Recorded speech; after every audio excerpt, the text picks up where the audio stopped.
ملا ٹائمز میں خوش آمدید۔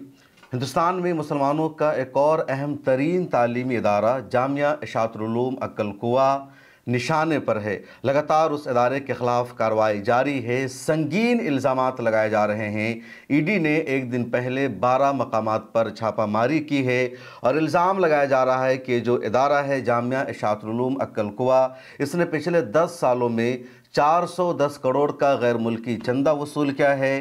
اس ادارے نے قانون کا، آئین کا وائلیشن کیا ہے۔ الزام لگ رہا ہے کہ جامعہ اشاعت العلوم عقل کوہ کا جو پورا کیمپس بنا ہوا ہے وہ آدی واسیوں کی سرزمین پر بنا ہوا ہے، قبضہ کر کے بنایا گیا ہے۔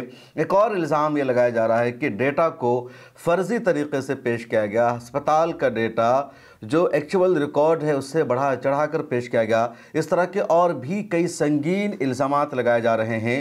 ادھر گودی میڈیا نے تو تمام حدوں کو پار کر دیا ہے اور ہمیشہ کی طرح اس مرتبہ بھی گودی میڈیا نے جامعہ اشاعت العلوم عقل کوہ کو لے کر جس طرح کی رپورٹنگ کی ہے، جس طرح کی ویڈیوز بنائی جا رہی ہے، جس طرح کی سنسنی پھیلائی جا رہی ہے، وہ سب سے زیادہ شرمناک ہے۔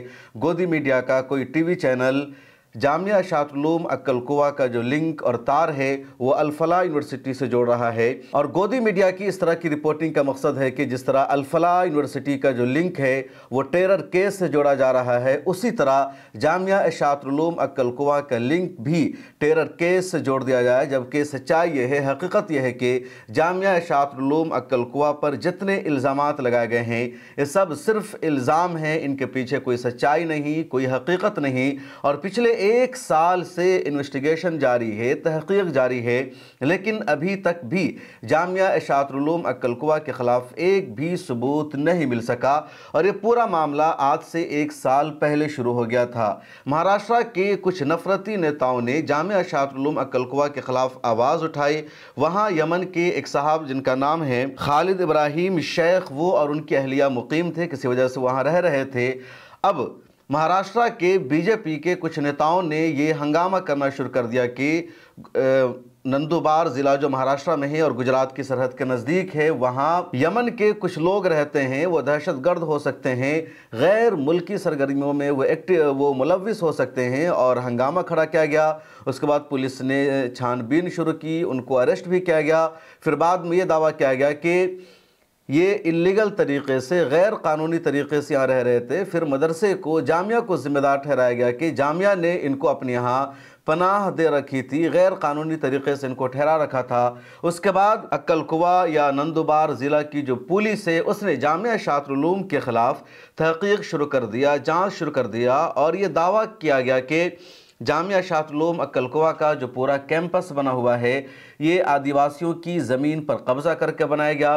اسی طرح ایف سی آر اے کے بارے میں الزام لگایا کہ جو ان کا ایف سی آر اے ہے، باہر سے جو پیسہ آتا ہے تو پیسہ غیر ضروری کاموں میں استعمال کیا جاتا ہے یا دیش مخالف سرگرمیوں میں ان پیسوں کا استعمال کیا جاتا ہے۔ اور اس کے بعد جولائی 2024 میں ہی ہوم منسٹری نے جامعہ اشاعت العلوم عقل کوہ کا ایف سی آر اے اکاؤنٹ سسپینڈ کر دیا تھا، ریجیکٹ کر دیا تھا۔ ایف سی آر اے کا مطلب ہوتا ہے فورن کنٹریبیوشن ریگولیشن ایکٹ، یعنی جو باہر سے جو بھی پیسہ کسی این جی او میں آتا ہے تو اس کو اسی اکاؤنٹ کے ذریعے بھیجنا پڑتا ہے۔ عام اکاؤنٹ میں باہر سے کوئی بھی این جی او، کوئی بھی ٹرسٹ پیسہ نہیں لے سکتا ہے۔ تو فورن کنٹریبیوشن ریگولیشن ایکٹ ہے جس کے تحت اکاؤنٹ کھلتا ہے اور اسی میں باہر کا کوئی بھی پیسہ آ سکتا ہے۔ اب اشاعت العلوم پر اس طرح کا لگاتار الزام لگایا گیا۔ اس کے بعد لوکل پولیس نے، نندوبار کی پرشاسن نے جو چارج شیٹ سبمٹ کیا، جو رپورٹ پیش کی، اس کے مطابق ای ڈی نے باضابطہ ریڈ مارنا شروع کر دیا ہے۔ ای ڈی نے ریڈ ضرور مارا ہے۔ ای ڈی نے جامعہ جا کر جو ڈیکومنٹس ہے ان سب کو اپنے کنٹرول میں لے لیا ہے۔ اس کے علاوہ جو ڈیجیٹل ڈیوائسز ہے ان سب کو بھی ای ڈی نے اپنے قبضے میں لے لیا ہے، لیکن جامعہ اشاعت العلوم عقل کوہ کے خلاف ایک بھی ثبوت نہیں مل سکا۔ جامعہ اشاعت العلوم عقل کوہ کی تاریخ کیا ہے اسے بھی جان لیجئے۔ جامعہ اشاعت العلوم عقل کوہ مہاراشٹر اور گجرات کی سرحد پر ہے۔ ویسے وہ مہاراشٹر ضلع میں پڑتا ہے جو نندوبار ہے، اور عقل کوہ ایک ضلع عقل کوہ علاقے کا نام ہے جہاں یہ مدرسہ ہے۔ 1979 میں گجرات سے تعلق رکھنے والے مولانا غلام محمد وستانوی نور اللہ مرقدہ نے اس ادارہ کو قائم کیا تھا 6 اسٹوڈنٹ اور 1 استاذ سے، اور دھیرے دھیرے یہ ادارہ بڑھتا گیا اور اتنا بڑھا کہ ہندوستان کا سب سے بڑا مدرسہ بن گیا۔ بڑے مدرسے دو اعتبار سے ہوتے ہیں، ایک مدرسہ بڑا ہو سکتا ہے تعلیم کے اعتبار سے، امپورٹنس کے اعتبار سے، کوالٹی آف ایجوکیشن کے اعتبار سے، یا اپنی شاندار تاریخ کی وجہ سے اس میں پہلے نمبر پر دارالعلوم دیوبند ہے، مظاہر العلوم ہے، دارالعلوم ندوۃ العلماء لکھنؤ ہیں، یا کچھ دوسرے ادارے ہیں۔ جامعہ اشاعت العلوم بھی ہندوستان کا سب سے بڑا مدرسہ بن گیا، اور یہ سب سے بڑا مدرسہ بنا سب سے زیادہ اسٹوڈنٹس کی وجہ سے، سب سے بڑے رقبے پر ہونے کی وجہ سے، سب سے زیادہ عمارتیں ہونے کی وجہ سے، سب سے زیادہ اچھی فیسلٹیز اور اس طرح کی سہولیات ہونے کی وجہ سے جامعہ اشاعت العلوم کو ایک آئیڈیل مدرسہ کے طور پر پیش کیا جاتا ہے، ماڈرن مدرسہ کے طور پر پیش کیا جاتا ہے، کیونکہ اس مدرسے میں مذہبی تعلیم اور ماڈرن ایجوکیشن دونوں ایک ساتھ دی جاتی ہے۔ جامعہ اشاعت العلوم میں جو اسٹوڈنٹس ہیں ان کی تعداد 1,70,000 سے زیادہ ہوتی ہے، جو ریزیڈنٹ ہوتے ہیں، جو ہاسٹل میں مقیم اسٹوڈنٹس ہوتے ہیں، ان کی تعداد بھی 38,000 سے زیادہ ہے، وہاں 500 سے زیادہ فیکلٹیز ہے۔ تو اتنا بڑا کیمپس، اتنا بڑا ادارہ ہے جامعہ اشاعت العلوم عقل کوہ کا۔ اگر آپ کبھی جائیں گے وہاں تو روڈ کے دونوں طرف مدرسہ، بیچ میں ہائی وے ہے، اور اس طرف بھی مدرسہ، اس طرف بھی مدرسہ، اور آپ بلڈنگ کو، ہاسٹل کو، عمارتوں کو گنتے جائیں گے، آپ کی گنتی کم پڑ جائے گی، ادارے کی عمارتیں کم نہیں ہوگی۔ تقریباً 3 کلومیٹر کے علاقے میں، یعنی 3 کلومیٹر کی لمبی سڑک ہے، اور اس کے دونوں طرف مدرسہ کی عمارتیں ہیں، خوبصورت کیمپس، خوبصورت عمارت۔ اس مدرسہ میں حفظ کی تعلیم دی جاتی ہے، ناظرہ کی تعلیم دی جاتی ہے، عربی درجات کی تعلیم دی جاتی ہے، بچوں کو انگریزی پڑھایا جاتا ہے۔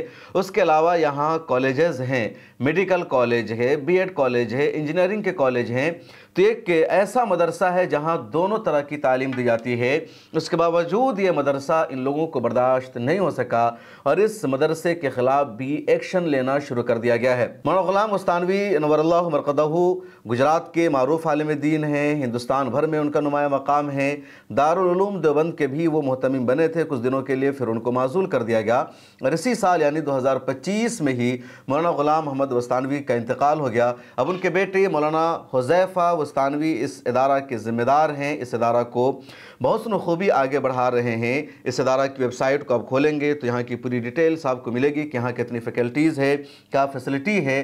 لیکن اس ادارہ پر اب منی لانڈرنگ کا کیس لگایا جا رہا ہے، اس کے علاوہ FCRA کے وائلیشن کا الزام لگایا جا رہا ہے، آدیواسیوں کی زمین پر قبضہ کر کے مدرسہ بنانے کا الزام لگایا جا رہا ہے، جبکہ 1979 میں ہی ادارہ قائم ہو گیا تھا، اور یہ 2025 چل رہا ہے، اب تک کوئی الزام نہیں، کسی کا کوئی دعویٰ نہیں۔ اور سچائی یہ ہے کہ ہندوستان میں مسلمانوں کو اب تعلیم کے میدان میں بھی کام کرنے سے روکا جا رہا ہے۔